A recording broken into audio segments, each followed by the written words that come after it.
Brasil. Se tem duas palavras que a galera confunde, é to e for. To e for e to. Fala galera, aqui é a Camille Vilela e hoje nós vamos desvendar esse mistério. To or for? For or to? Quando usar, como usar, qual que é a diferença e o que a gente vai fazer com essas duas palavras, pelo amor de Deus, me ajuda. Vou te passar umas diquinhas, tem umas regrinhas que a gente pode seguir aí e tal, mas a gente sabe que na vida real o que vai vir é o que vem na cabeça mesmo. Parece que é meio, ai, que louca. Mas não é não, galera. A gente tá conversando com a pessoa, a gente não vai parar pra pensar, ah, ela falou que nessa parte, se for pra isso, eu vou fazer. Não, vai ser... Não, a gente não vai fazer isso, certo? A gente já tem que falar ali e interagir com a pessoa. Então, o que é ideal? Dá uma estudada nesse vídeo, entendeu? Assiste uma vez, faz umas anotações, assiste outra vez, pra certificar que você tá realmente aprendendo, porque aí você vai praticando, você vai criando frases, você vai conversando com você mesmo ali no espelho, e quando chega na hora de você usar, na hora que você for conversar com uma pessoa, vai ser natural. No problems, not anymore. Então, assim, o to e o for, eles podem antecipar ou estar depois de um verbo, eles podem aparecer no meio da frase, porque assim, eles são misteriosos, né? Eles falaram, vou aparecer aqui, aí ele vai e aparece lá. Mentira, né? Misterioso não, é bem, a gente vai entender como é que funciona. Então aqui você vai encontrar um resumão básico pra você sempre vir assistir e se certificar do que você sabe, pra você não ter dúvida nenhuma, tá? Então vamos lá. Vamos para duas definições básicas, que é o que você também pode encontrar em outros vídeos do YouTube. O to normalmente dá a sensação de movimento, de direção, de deslocamento, né? Essa questão de transferência, quando você tem um destino, todas essas coisas. Então, movimento, destino. E o for está diretamente relacionado com o benefício, a finalidade e o objetivo, né? O propósito. Que é, às vezes, quando você faz algo no lugar de alguém, ou quando você faz algo para presentear uma pessoa, ok? Vamos para os nossos exemplos que vai ficar mais claro. I moved to São Paulo 9 years ago. I moved to São Paulo 9 years ago, ok? Eu mudei para São Paulo há 9 anos atrás. To São Paulo. I moved to São Paulo. We go to the supermarket every week. We go to the supermarket every week. To the supermarket, ok? Go to. Go to the supermarket. They walk to school in the morning. They walk to school in the morning.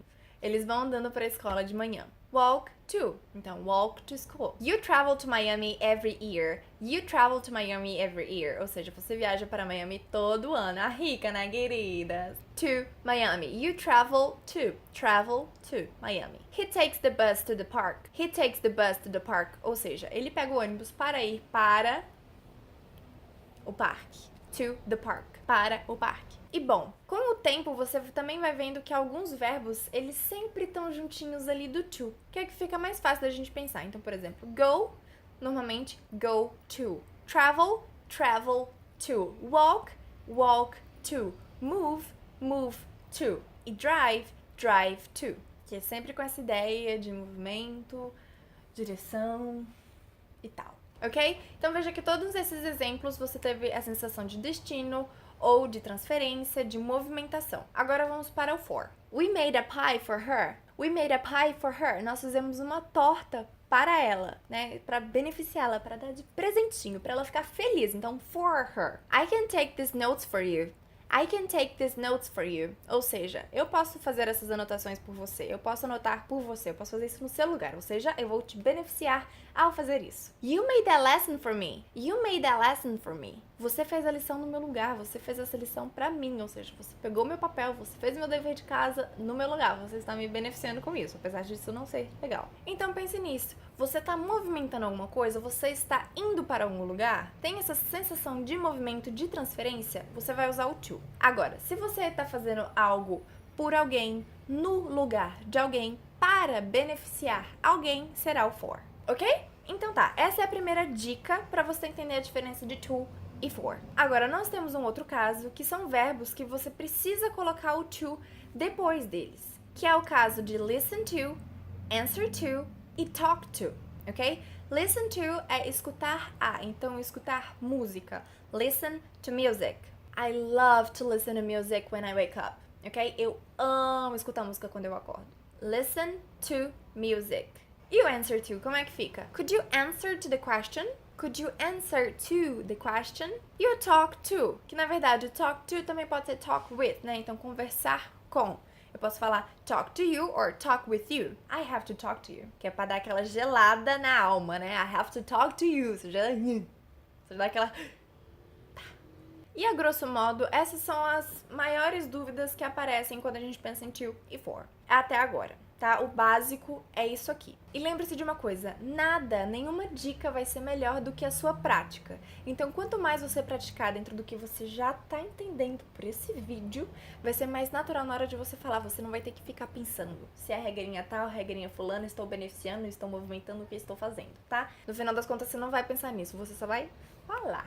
E não se esqueça, para você falar, você precisa de referências. Então, preste atenção nas músicas, nos filmes, nas séries, nos livros, em todo o contato que você tiver com o inglês, dá aquela observada. Caça o to e o for. Caça e vê como é que ele está sendo usado e repete. Lê aquela frase, repete o que o carinha do seriado falou e assim vai. Quanto maior contato você tiver com a língua, melhor vai ser para você e mais natural será.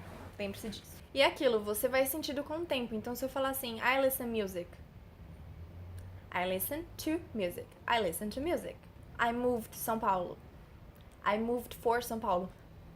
I moved to São Paulo. A partir de agora eu vou falar umas dicas que são um pouquinho mais avançadas. Então, se você se considera ali dentro do inglês básico, talvez isso aqui vai te confundir. Então, eu sugiro que você trabalhe primeiro essas primeiras partes que eu já falei até agora, ok? Agora, se você já é um intermediário, avançado, essas dicas são pra você. Tem alguns verbos que a gente pode usar, tanto o to quanto o for depois. Exemplo, o go. Eu posso falar I go to work, ok? I go to work. E eu também posso falar girl, come on, just go for it. Just go for it. Que aí são coisas diferentes, né? No primeiro exemplo eu falo que eu vou para o trabalho e no segundo eu tô falando tipo assim, garota, corre atrás, vamos nessa. Nesses dois casos, os dois estão certos. Claro que cada um tem o seu próprio uso. Esse go for it é uma expressão, então eu tenho que conhecer essa expressão para não achar que tá estranho ou que tá errado ou não entender o que a pessoa quis dizer. E nós temos outro caso, que é o seguinte, eu posso falar I went to the bakery to buy a cake. I went to the bakery to buy a cake. Ou eu posso falar, em vez de to buy a cake, eu posso falar for a cake, ok? So, I went to the bakery to buy a cake, or I went to the bakery for a cake. Ou seja, eu fui na padaria por um bolo, né? Porque eu fui comprar um bolo lá. Então, eu posso fazer essas adaptações que as duas significam a mesma coisa. Só são estruturas diferentes de falar a mesma coisa. Nosso terceiro caso aqui, mais diferentão, é quando eu vou falar assim, obrigado pela ajuda. Como é que eu vou falar isso? Thanks for the help. Yeah. Thanks for the help. Obrigado pela ajuda. Agora, se eu vou falar assim, obrigado por ter ajudado, eu poderia falar thanks for helping me. Thanks for helping me. Nesse caso, a gente tem um for e um verbo depois, mas esse verbo vem com ing. Então, se eu for usar essa estrutura, thanks for calling, obrigado por ligar, thanks for sending the document, então, obrigado por mandar o documento. Essas estruturas, se eu usar um for, eu vou ter que usar o próximo verbo com ing, ok? Claro? Ok. Um exemplo é These boots were made for walking. Inclusive é o que tá numa música, eu não lembro agora qual. These boots were made for walking.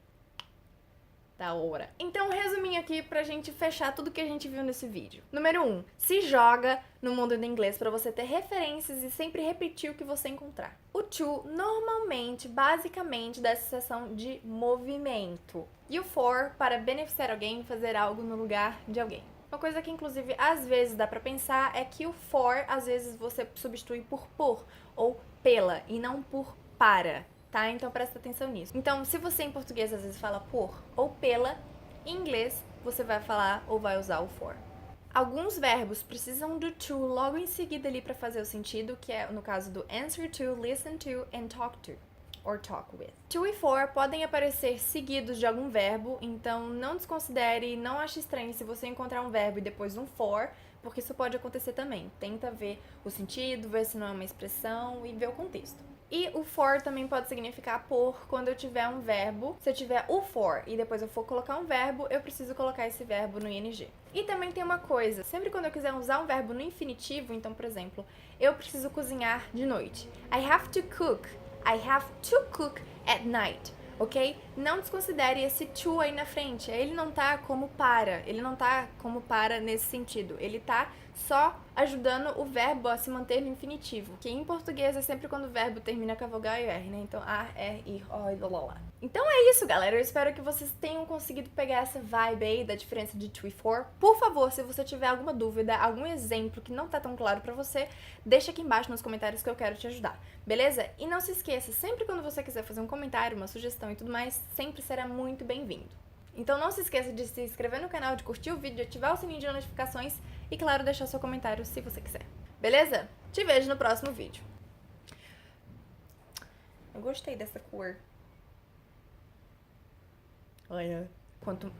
Peguei até um clipe aqui. Então é isso, galera.